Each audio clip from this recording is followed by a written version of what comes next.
Good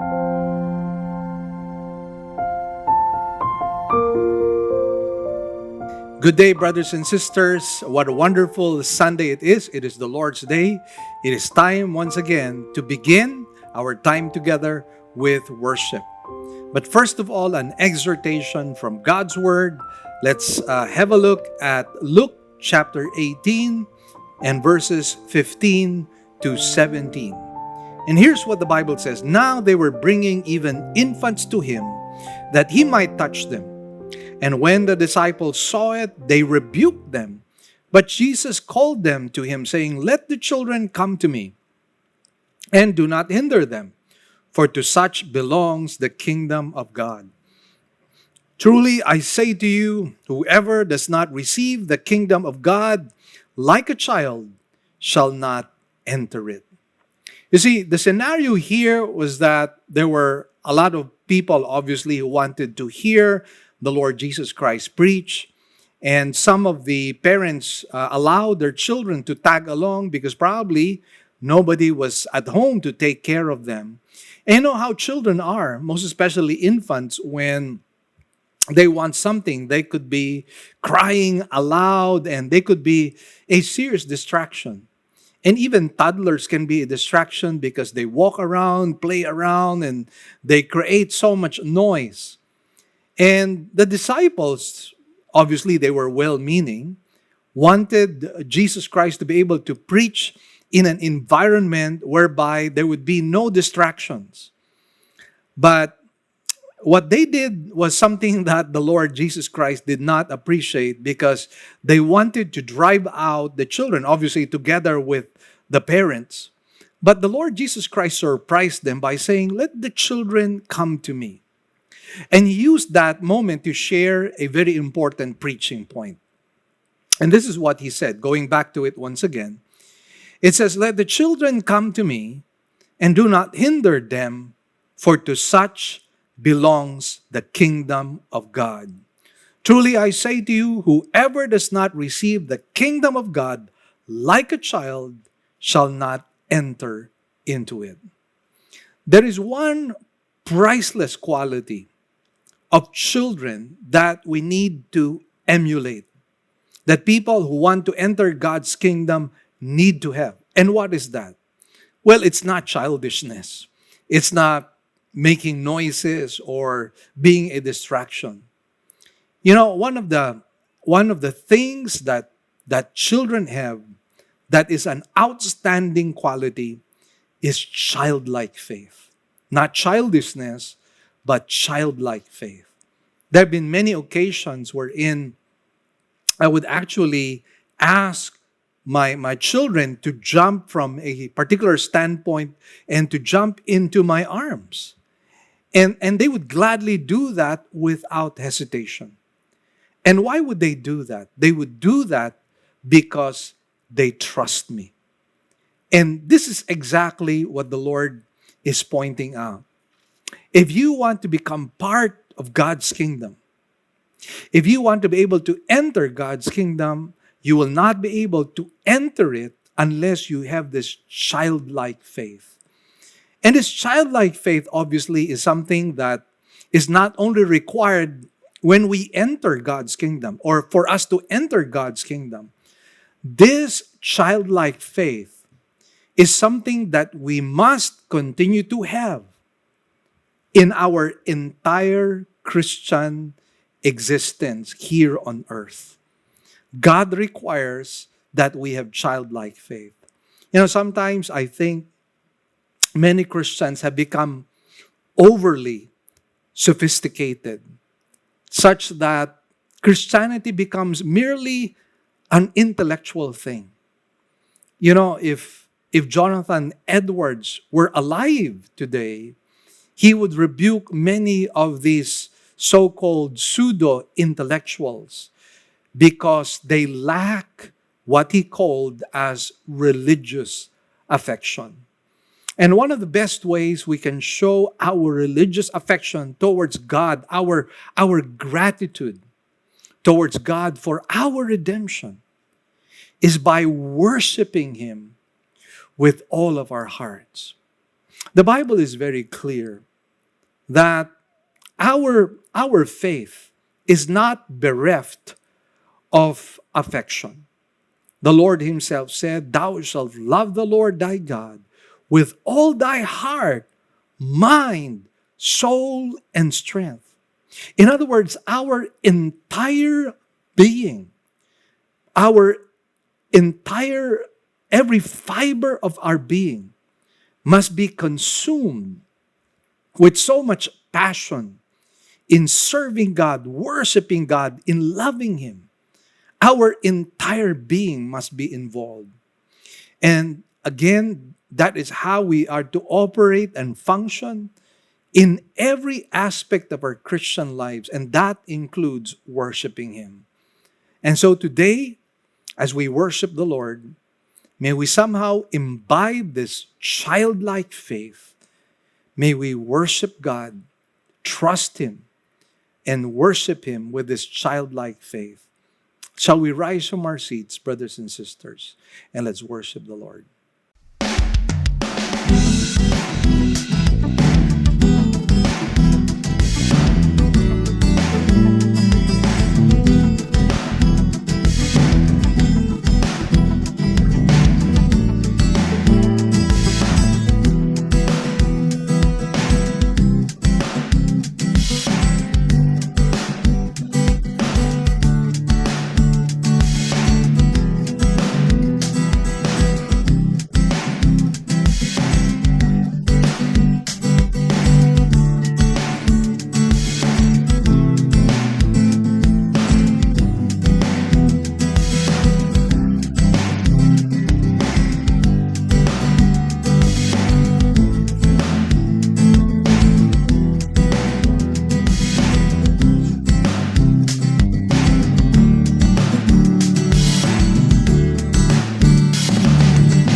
I will give thanks to you, my God.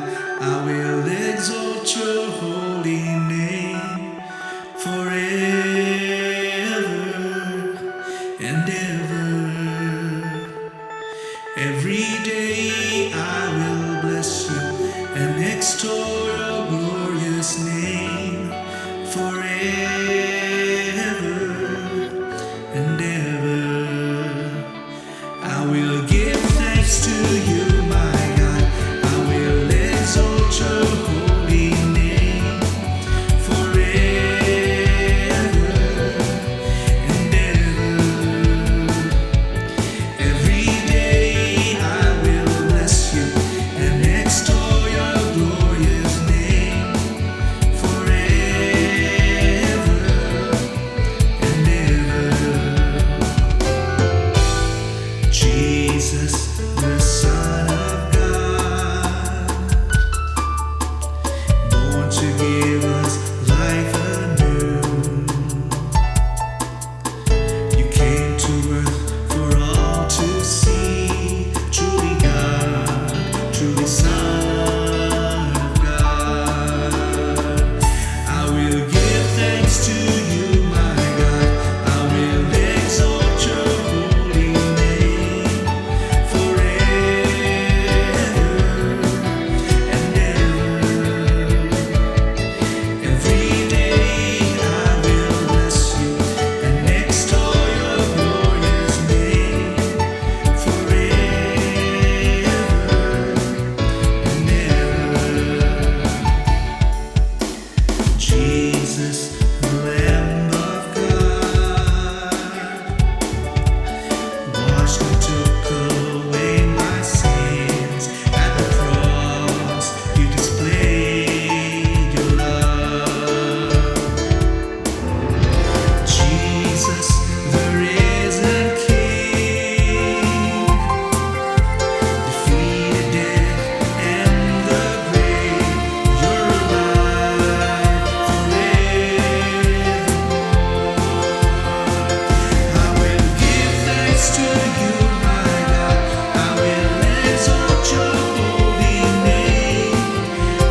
that you gave me your only Son.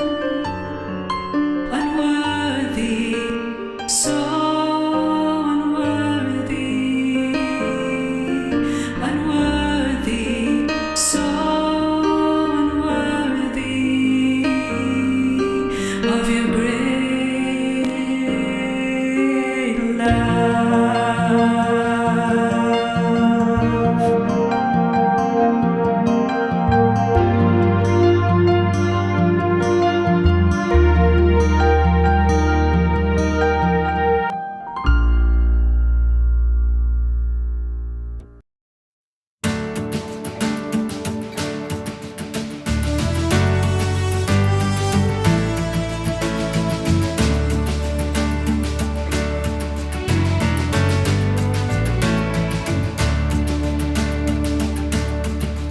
When my heart is overwhelmed, lead me to the rock that is higher than I. For you have been my refuge, my strength. When I'm battered by the waves, remind me of your word, for you are the living word, my joy. Let me fight a good fight of faith. Let me finish the course. Let me keep the faith, Lord, anchored in your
Here are our announcements. We now have two kinds of services.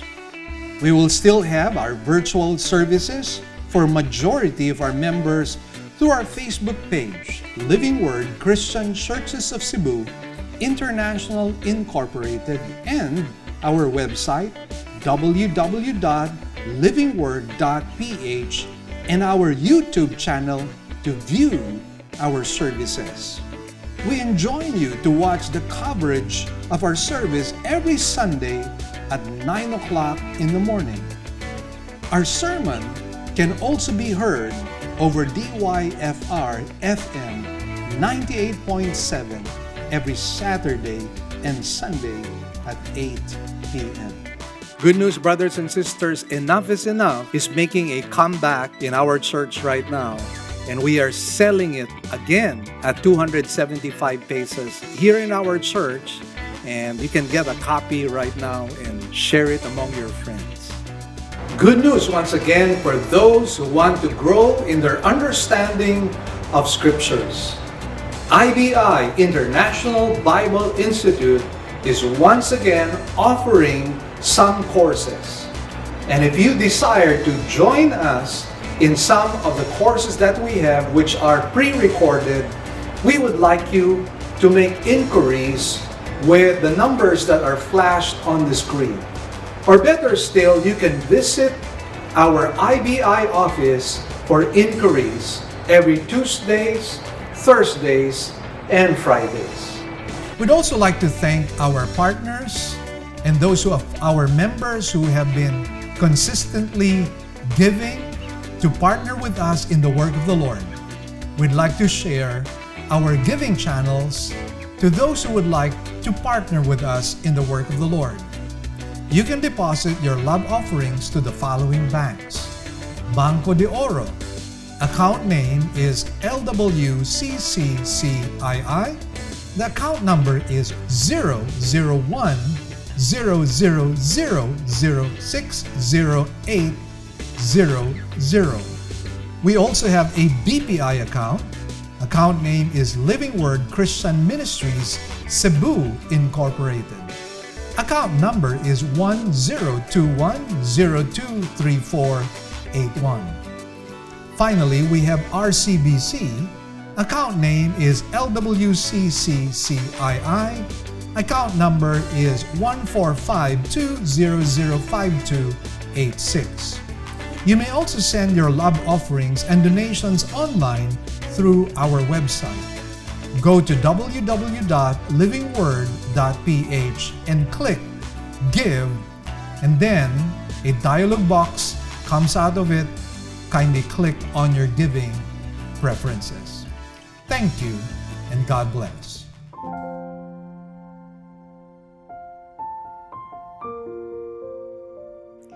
The title of today's sermon is The Forbidden Witness.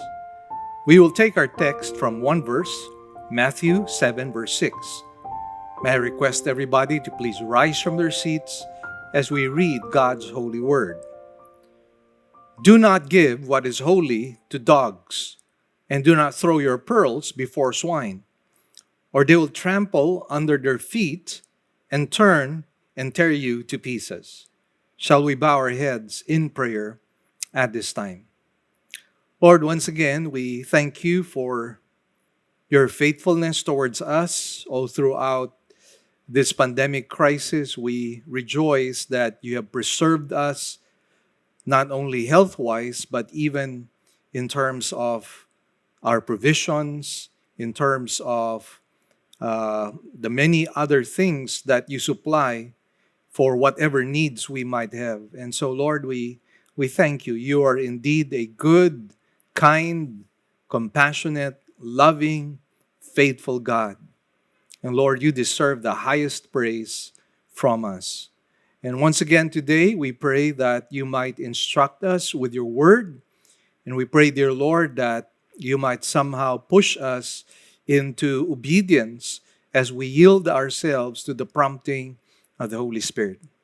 I pray for myself once again, Lord, humbly asking that your grace and unction be upon me so that your people might be edified. Lord, we give you praise and thanks. In Jesus' blessed name we pray. Amen and amen. Now, one of the questions that we probably would like to ask is, if you and I are saved, that is, if we have accepted Christ as Lord and Savior of our lives, and if it is true that our names are written in the book of life, we ask therefore the question, why is it that God has not brought us straight away to heaven? Why is it that He allows us to exist here on earth? Now, obviously, when it comes to God's design for mankind, He always has a reason and a purpose for doing certain things, for allowing certain things, for ordaining certain things. And that is why I believe that that question begs to be answered. And I believe that if we go and do a little survey of some of the passages, most especially in the New Testament, we will find a pericope of biblical passages that somehow speak of our mandate as believers in Christ. And that is what I intend to do at this time, provide a little survey of some verses of Scripture which I believe supplies us the mandate for our own earthly existence. Of the top, I'd just like to share to you Matthew 28, verses 18 to 20.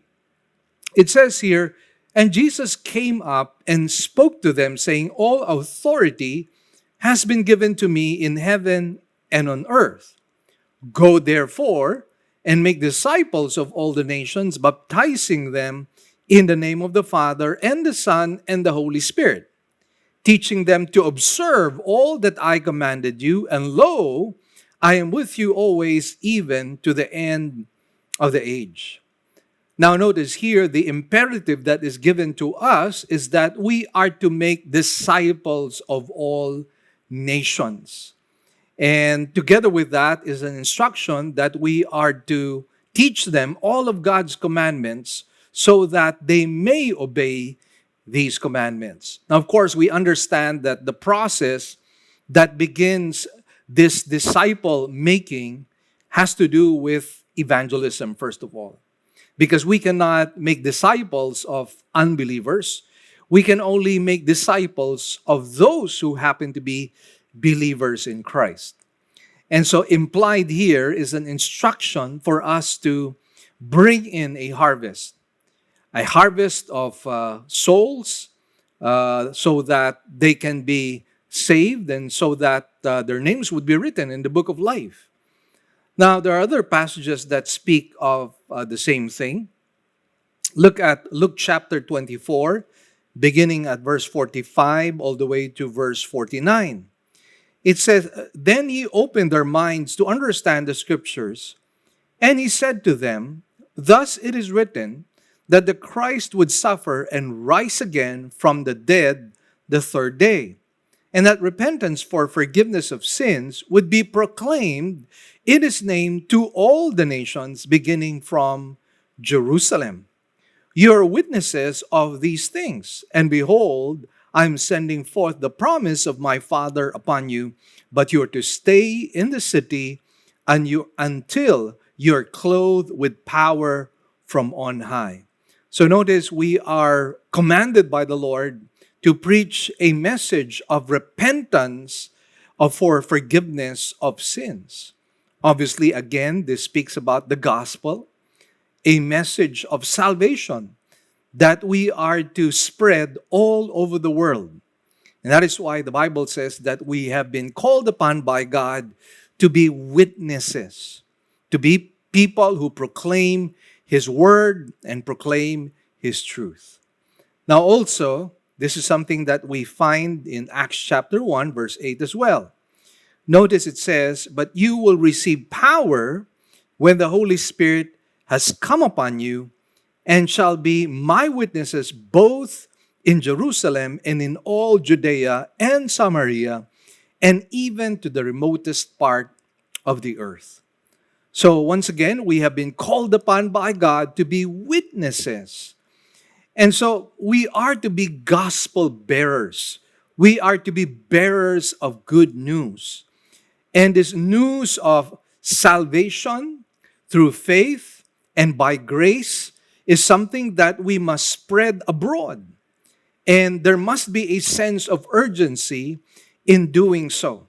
You and I know that souls are being lost every single day. Now, take for instance what is happening right now in India, where there is a raging COVID surge, and we are told that there are 2 COVID patients in one bed. And there are many who happen to die in the streets, unable to avail of the services of the hospitals. And right now, there has been mass cremation in parking areas. The crematoriums can no longer afford to bring in more people. And that is why they have used the parking lots to be places where they burn the corpses. Now, of course, we need to be able to ask the question, where will these souls be? And obviously, because we know that Hinduism is quite prominent in India, we definitely believe that many of these people will be condemned and end up in hell. Now, that is the sad reality that you and I see, and this is rather unfortunate. We desire these souls to come to a saving knowledge of Jesus Christ. And you know what? There is an opening and an opportunity that God has laid out for us in India. And why do I say that? Because there has been news that many of the Hindus have actually discarded many of their idols, representing obviously the thousands of Hindu gods that they have. And they have thrown these idols, and they have ended in a junkyard. And there are thousands upon thousands upon thousands of these idols that have been smashed and have been destroyed. And the reason why many of these Indians have thrown these idols is because they believe that these idols have not helped them in any way in this pandemic crisis. And therefore putting doubt as to whether these gods are really gods after all. So what a grand opportunity for the gospel to be preached. Now you and I know that unless you and I preach the gospel, unless you and I herald the word of God, unless people hear the word of God themselves, hear the gospel themselves, they will not be able to respond and say that Jesus is Lord. And so the opportunities are there for us. Unfortunately, many of us just leave it to the sovereignty of God for these people to come to a saving knowledge of Jesus Christ. We fail to understand that in God's economy, we have to understand that the sovereignty of God and human responsibility works hand in hand. Otherwise, why would God call us to be witnesses in Jerusalem, in Judea, in Samaria? Why else would God command us to go and make disciples of all nations? Why else would God ask us to preach a message of forgiveness for sins? Why else would God ask us to preach a message of repentance if you and I are not needed in the harvest field?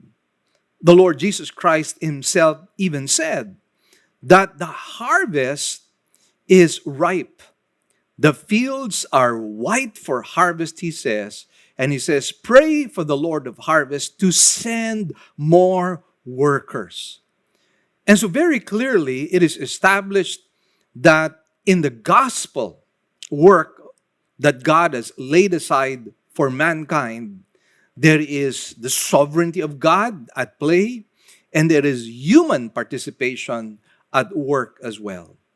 And of course, we find this difficult to understand the workings of God, the sovereignty of God, the providence of God. And yet, these are commandments given to us by the Lord.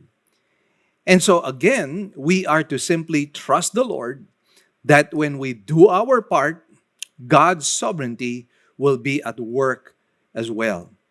Now, I believe that this gospel work is the greatest ministry that God has given to us for mankind. It is the greatest ministry horizontal wise. And I believe that heaven agrees as well with this. If we have a look at Luke chapter 15, beginning at verse 4, here's what it says. What man among you, if he has 100 sheep and has lost one of them, does not leave the 99 in the open pasture and go after the one which is lost until he finds it? When he has found it, he lays it on his shoulders, rejoicing.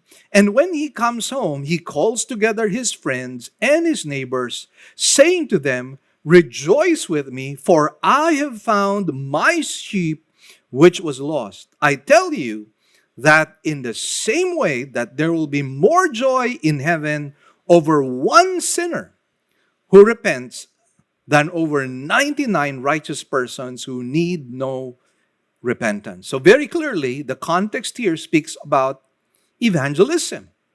And the Bible declares to us that even if one sinner repents, the whole of heaven rejoices.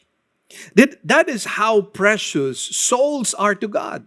Even one soul is extremely valuable in the eyes of God, such that when a person gets saved, even one individual at that, the whole of heaven rejoices. Now, of course, when we preach the gospel, sometimes the work of the gospel does not seem to have any effect towards certain people, most especially nowadays when people seem to be resistant and actually claim to be proud agnostics and proud atheists. And sometimes it is not so tangible that we are able to see some visible results. But you know what? We leave that to God. Ours is just to proclaim and herald the word of God. We leave the results to God. As Paul himself said, we are the ones who water and plant, but it is God who causes the growth. And so we leave the results to God himself. Well, one particular story inspires me.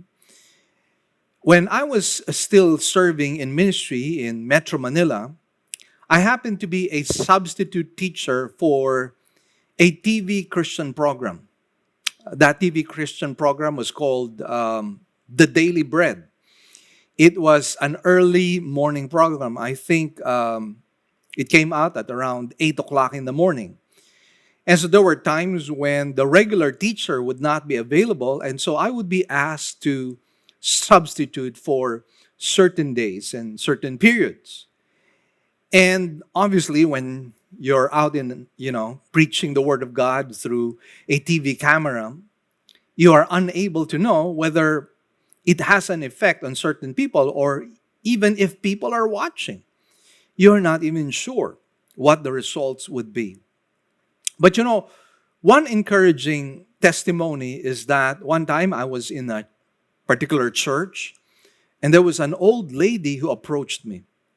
And she told me how she would watch that TV program, and it so happened that I was the one who was preaching, and I shared the gospel of Jesus Christ in that particular TV show.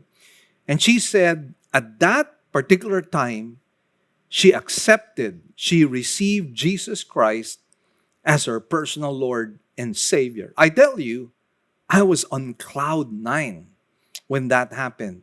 I was really overjoyed knowing that there was a result to my preaching the Word of God. So, you will never really know. At times, a person might even reject the gospel of Jesus Christ at that particular time. And yet later on, who knows? That person might come to a saving knowledge of Jesus Christ. Such is what happened in the case of my best friend in high school and college. He visited me one time in my home, and I got to share the gospel to him. But you see, he was a good person. He was a righteous person, humanly speaking.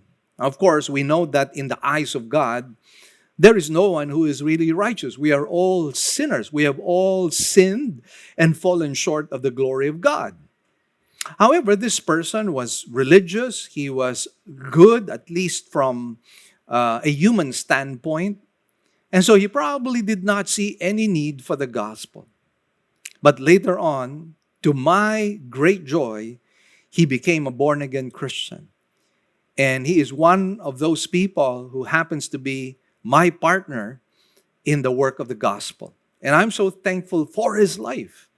And he told me that although he did not accept Christ at that time, I was able to plant the seeds of the gospel in his life, such that it resulted in him later on meditating on God's word and ultimately receiving Christ as Lord and Savior of his life. So once again, this is our mandate. This is not something that is optional. Sadly, many Christians see it as something that is merely optional.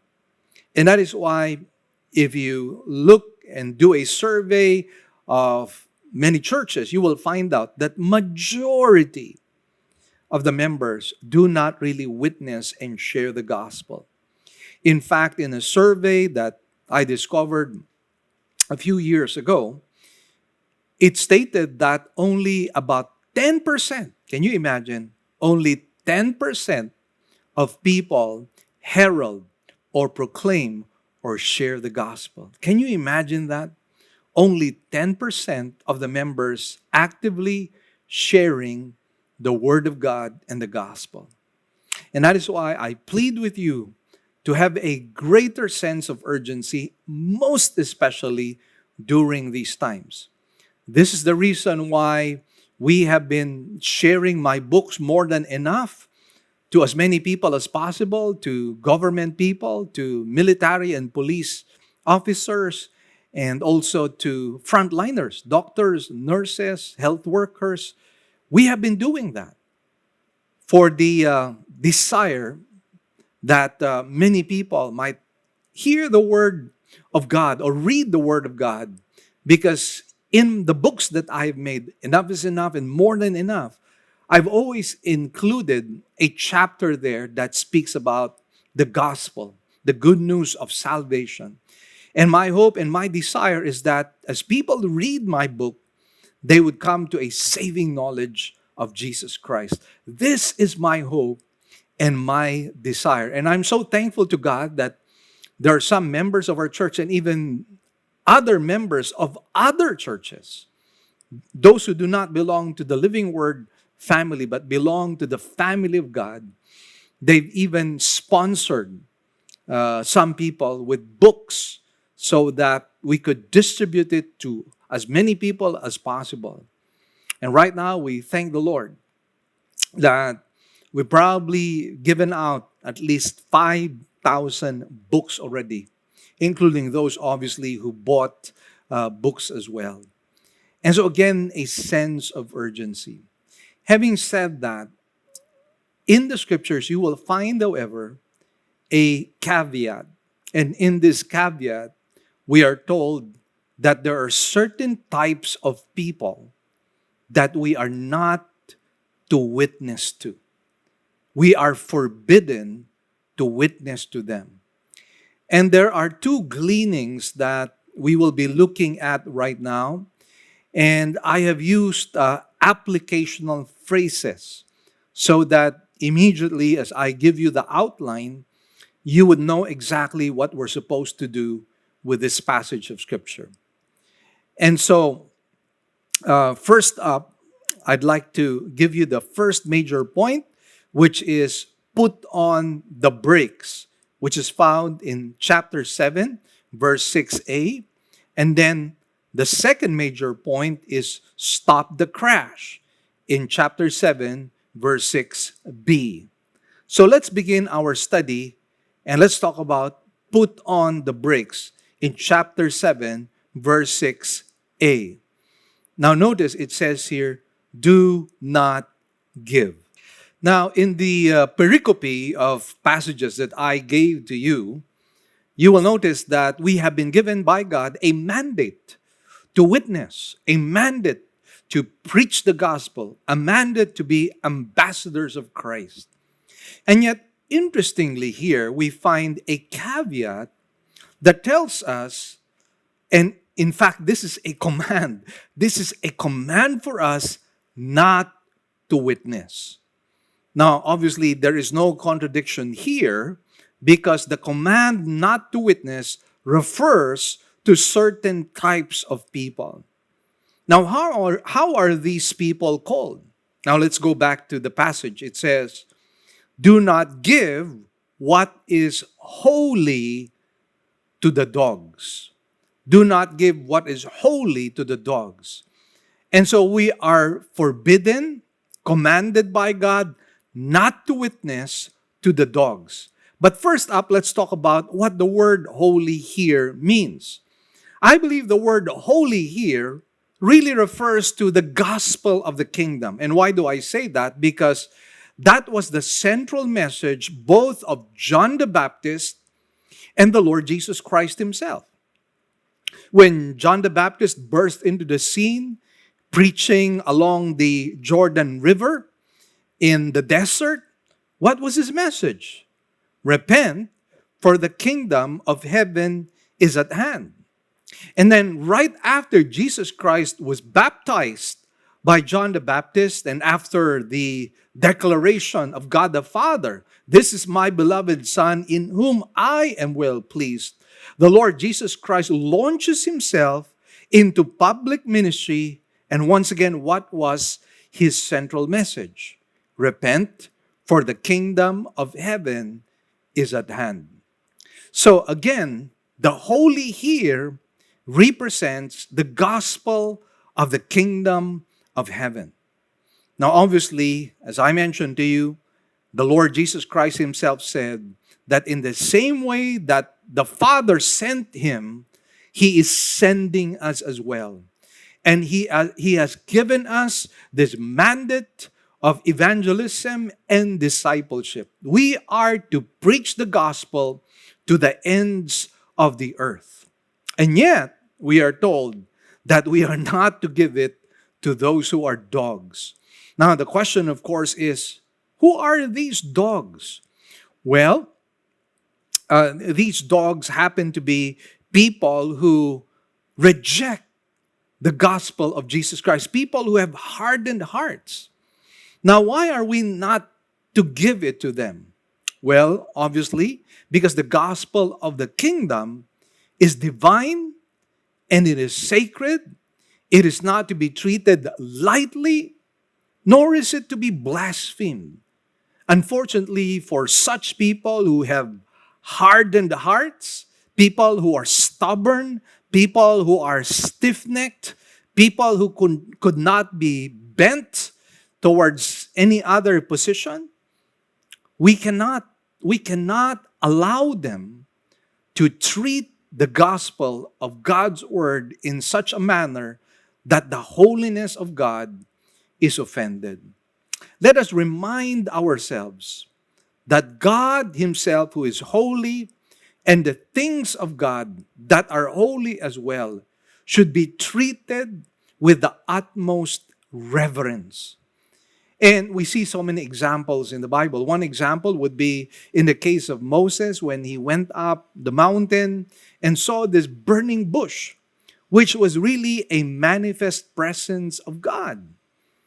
And this burning bush spoke to, or rather the voice of God spoke to Moses and said this, "Take off your sandals, for you are standing on holy ground." And we are given a picture, once again, of the absolute holiness of God. And oftentimes, we really have no idea about this perfect holiness of God. Do you know that if you and I were brought or ushered into the very holy presence of God without any barrier whatsoever, do you know what it would do to us? the holiness of God, the absolute holiness of God would kill us. And that is why God could not show Moses the fullness of his glory, because if God had shown the fullness of his glory to Moses, Moses would have died. Why? Because we are sinners. And God cannot tolerate God cannot tolerate sin in the Holy of Holies, so to speak. And that is why, if you recall another story in the Bible, Nadab and Abihu, the sons of Aaron, they were required of God to follow Levitical law. As soon as they entered the holy place and the Holy of Holies, they were supposed to present before God offerings that were required under Levitical law. But we are told in the scriptures that they offered strange fire. And what was the result? They died on the spot. That is what the holiness of God is all about. And many of us fail to understand that. That is why oftentimes we even treat the holy things of God casually. We treat the Word of God lightly and casually. We treat the preaching of God's Word lightly and casually. We treat worship lightly and casually. We do not give it its due importance. We do not give due reverence and honor and respect and worship towards God and towards the things of God. And it is about time that we realize these things. The gospel is no joke. It should never be the butt of jokes. It should never be the very thing, it should never ever be the object of scorn and hatred by some people. And that is why it needs to be treated holy. What is holy and precious, God will never allow to be trampled upon, to be treated with irreverence. Now again, I'd like to focus on the word dogs here. Now, who are these dogs? Now, allow me to give you a little background here. Now, as you very well know, when Jesus Christ spoke to an audience, to a crowd, he was using terms that they were well aware of.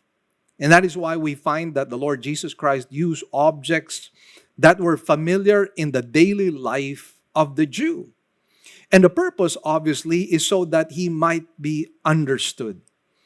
That is why, to those of you who happen to be Bible teachers and preachers and who want to use verbose terms and words that are overly flowery, such that people don't understand the terms that you use highfalutin theological terms, and you preach the word of God and shoot above the heads of people. I'd like you to learn a lesson from the Lord Jesus Christ. The Lord Jesus Christ used simply the word, he used simple, ordinary language. Not only that, he used illustrations from the daily life of the Jews so that they could easily pick up those spiritual lessons. And so again, going back to the subject matter of the dogs, what were the dogs at that time? Because there's a very big difference between the pet dogs that you and I have right now, domesticated dogs, and the dogs of that time, who were simply walking around in the streets of Jerusalem and in other places. So allow me to give you a little background so that we could appreciate and understand what the Lord was pointing out here. In biblical times, dogs were seldom kept as household pets in the way they are today. Except for those used as working animals to herd the sheep, they were largely half-wild mongrels that acted as scavengers. They were dirty, they were greedy, They were snarling and often vicious and diseased, having rabies, in fact, which could kill people if they get bitten. They were dangerous and despised.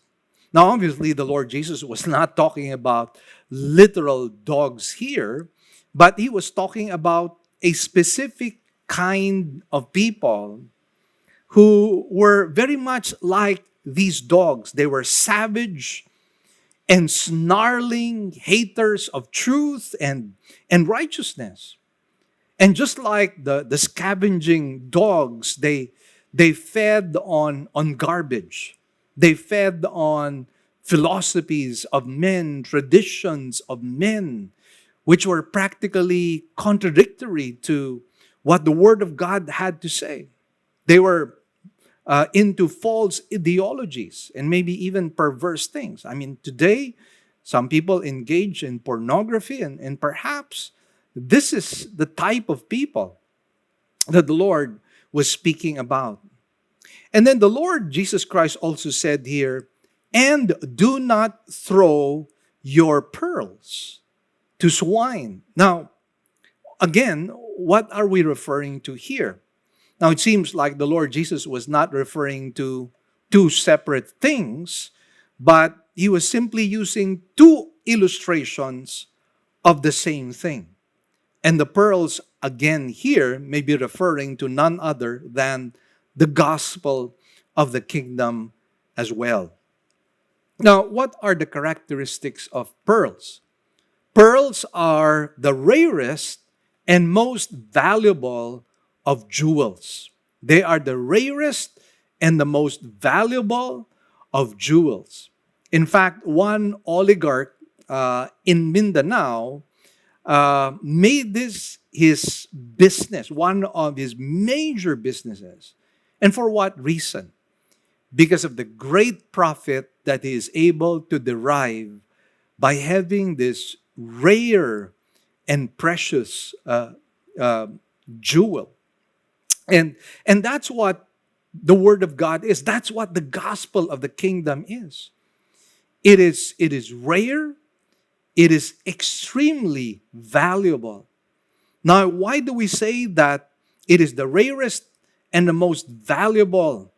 Well, it is the rarest and the most valuable because the Lord Jesus Christ himself said that it is the only way and it is the only truth.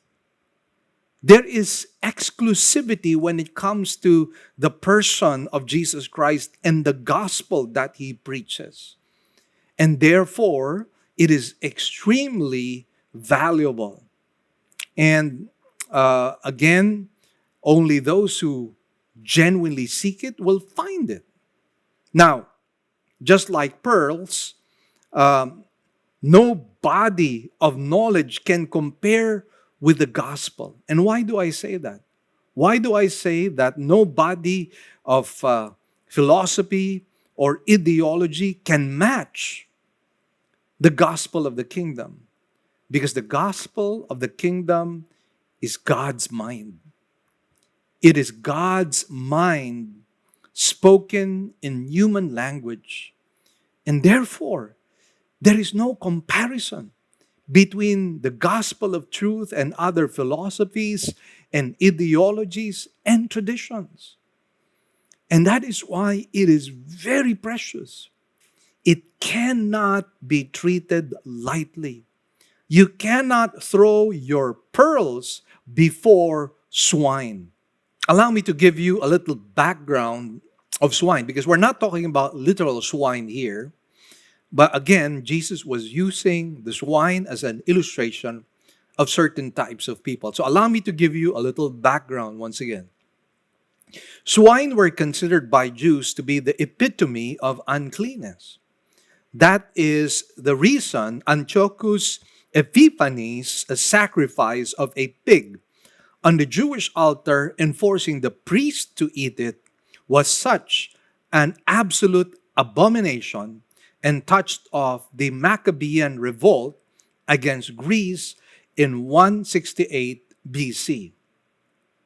Because a Jew would never try to domesticate a pig, Most of the swine they encountered were like the dogs, wild animals who foraged for themselves, often in garbage dumps on the edge of town.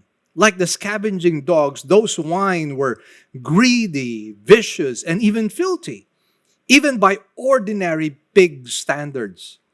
If you came between them and their food, they would likely turn and tear you to pieces with their tusks and sharp hooves. So, who do the swine symbolize? The swine symbolize people who were coarse and impure, incapable of appreciating the priceless jewels of Christianity. They trample under feet the things of God, the gospel itself. They cannot appreciate the gospel. They hate anything and everything about Christianity. They despise the gospel. That's the kind of people you and I are talking about. And one good example would be the well-known atheist Robert Ingersoll, who one time gathered an audience and spoke to this audience and said, "It has been written in God's word that God strikes dead those people who blaspheme him. And so I will blaspheme God right now. And I will wait until he strikes me dead. I'm going to give God 5 minutes, and I will prove to you that there is no God." He said that I'm not quoting it verbatim, but in a paraphrase, that was what he was saying in effect. And so he blasphemed God, and then he looked at his watch, and he counted 1 minute, 2 minutes, 3 minutes. People were gasping. People were quite anxious about what was going to happen. So 4 minutes, and then finally 5 minutes. And he said, "The 5 minutes are up. I'm still alive. God did not strike me dead. So there is no God." Now that is an example of a person who is a dog and a swine as well. Swine, people who are like swine will never ever appreciate the jewels of Christianity. They will never ever appreciate the gem of the gospel. They will never ever appreciate all these things that God would like to share to people. And that is why we are not to share the gospel to such people, because we are told here that they will trample under feet and turn you to pieces. And that brings us to the second point, which says, our second major point is stop the crash in chapter 7, verse 6b, wherein it says, "Or they will trample them under their feet and turn and tear you to pieces." A wild animal whose primary concern is scavenging for food will obviously not appreciate a pearl. I mean, that is a given. Because what these scavengers are looking for would be food. That is what is valuable to them. Something that would cause their stomachs to be full. And so when you throw a pearl to them, it is to them irrelevant. It is insignificant. In fact, if you happen to throw pearls to swine, they might even see it as an attack against them, and they might become vicious and even attack you as well. That is what could possibly happen. And that is why we find that people who are antagonistic towards the gospel, they tend to be quite violent. I mean, how many times have we seen certain preachers who preach in the streets, and they're thrown at with stones and tomatoes and eggs and all kinds of things. I mean, some people have even been arrested for preaching the gospel. And again, this is really sad, but that is what the Bible is talking about. There are certain people who are incorrigible. There are certain people, no matter what you do, they're so hardened in their hearts. No matter what you do, no matter what you say, they will continually reject and despise the gospel. And for such people, we are no longer, in fact, we are forbidden to witness to such people because they will destroy God's work and God's workers. I recall what was stated a few years back.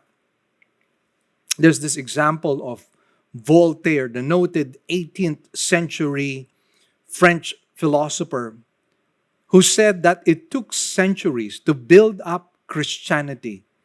But this is what he said: I will show how just one Frenchman can destroy Christianity within 50 years. And taking his pen, he dipped it into the ink of unbelief and wrote against God. 20 years after his death, the Geneva Bible Society purchased his house for printing the Bible. How ironic. And it later became the Paris headquarters for the British and Foreign Bible Society. The Bible is still a bestseller. An entire volume, however, of Voltaire's works was once sold for only 90 cents. And just before his death, the noted atheist swore, I wish I had never been born. I wish I had never been born. So once again, here we see that the work of God can never, ever be destroyed. So once again, let's read chapter 7, verse 6b. It says, or they, referring to the dogs and the swine, they will trample them under their feet and turn you to pieces. Again, who are the dogs and the swine? They are persons who have given clear evidences of rejecting the gospel with vicious scorn and hardened contempt. And they will have their time of punishment. So again, let us read this verse once again, just as a reminder. The Bible says, do not give what is holy to dogs, and do not throw your pearls before swine, or they will trample them under their feet and turn you to pieces. So why should we not share the precious jewels of Christianity to these dogs and to these swine? Well, because they are persons who have given clear evidence of rejecting the gospel with vicious scorn and hardened contempt. Nothing is going to change their mind. Nothing is going to cause them to erase their philosophies and their ideologies. And their time of punishment, by the way, is going to come. I recall a story. There was an atheist who wrote a book pouring contempt on the Christian religion. You know what happened? None of his descendants are normal. His children were either born with crippled legs or were crippled later in life through illness. Some of the children are also mentally retarded, and some of the grandchildren have suffered in the same way. Besides this, all his descendants are moody. They suffer from depressions and are all confessed atheists. Their story was told me by one of the granddaughters living in Switzerland. I'm sharing what this writer wrote. And he said, unbelief and superstition invariably mean that the person concerned hand himself over to powers opposed to God, and these powers then use the person's life as a stage for their own revelations. So again, we must not allow unholy and unclean people to treat precious things as cheap. But then again, here's a caveat which I'd also like to share. Let us not so easily make that quick judgment that certain people are dogs or swine, unless first of all we have already shared to them. Unless first of all we have clearly seen that they are unrepentant, and no matter what you do, they will just reject the gospel. I like what we see here in some passages of scripture that show us the biblical paradigm on what we need to do. We need to first share and witness, and if they reject, then we shake the dust off our feet. Let's look at the example of Matthew 10, verse 14. It says, "Whoever does not receive you nor heed your words, as you go out of the house or that city, shake the dust off your feet." But notice, before you shake off the dust, you have to preach the word of God first of all. And then in Acts chapter 18, verse 5 and 6, this is what it says. "But when Silas and Timothy came down from Macedonia, Paul began devoting himself completely to the word, solemnly testifying to the Jews that Jesus was the Christ." Now watch verse 6. "But when they resisted and blasphemed, he shook out his garments and said to them, 'Your blood be on your own heads. I am clean. From now on, I will go to the Gentiles.'" So again, we have to be very careful. We have to witness first of all to people.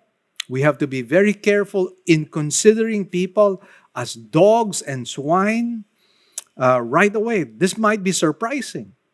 But oftentimes the people who receive the gospel are the most unlikely people. And that is why the Lord Jesus Christ himself said, the tax gatherers and the prostitutes are getting ahead of you, referring to the Pharisees in the kingdom. And sometimes it is those self-righteous people who are difficult to convince. And that is why let's not be so easy to quickly make judgments that people are swine and dogs. Let's make a step of faith. Let's first share the gospel to them. And let's see how they react and respond to the gospel. And then make your judgment after you have first of all witnessed to them. The Lord Jesus Christ did not handle people in the same way. For example, when it came to Pilate, the Lord Jesus Christ spoke to Pilate when he was being investigated. But when it was Herod's turn to speak to the Lord Jesus Christ, Jesus just kept silent. So depending on how people would react and how people would respond, that is how we are to treat them. So once again, let's share the gospel to as many people as possible. But to those who are dogs and swine, let us not waste our pearls. Let us not allow the jewels of Christianity to be trampled upon, because they are holy and precious to the Lord. So I hope that our lesson today might have been a blessing to us. So shall we bow our heads in prayer at this time? Our Heavenly Father, once again, we thank you and bless you for this wonderful teaching coming from your word. And we pray that we have been properly instructed. And we pray, Lord, that we will be obedient in the mandate you have given to us to witness, to share the gospel, and at the same time, to those who are dogs and swine, not to witness to them at all. Father, we thank you and bless you, Lord. And we give you back all the glory, praises, and thanks, even as we thank you that we have this privilege of giving our tithes and offerings. In Jesus' blessed name we pray. Amen and amen. Once again, what a blessed Sunday you and I have had. And so I pray that the Word of God that has been shared to you would be applied in our lives. And so my team, my wife Marie and my son AJ would like to say hi and goodbye. But first of all, don't forget to like and subscribe to our Facebook page and also our YouTube channel. And don't forget to hit the notification bell so that you would be notified if we have new videos or new sermons and preachings that you can listen to.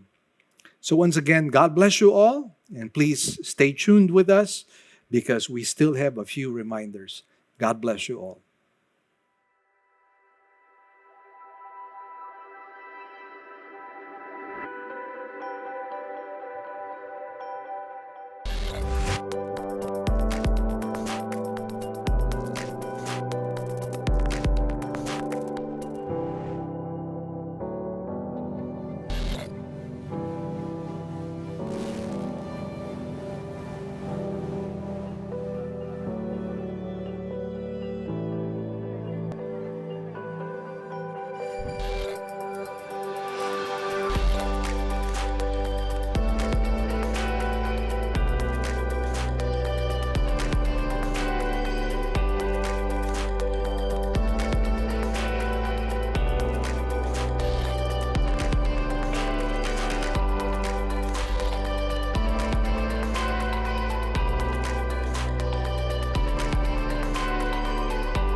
Hi, this is Pastor Mel Caparros of Living Word Christian Church.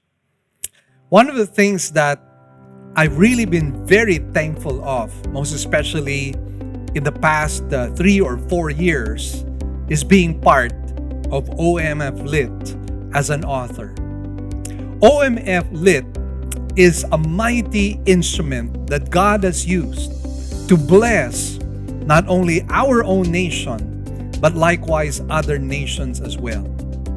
Through OMF, the Word of God has gone forth in different parts of this world and in different parts of the Philippines.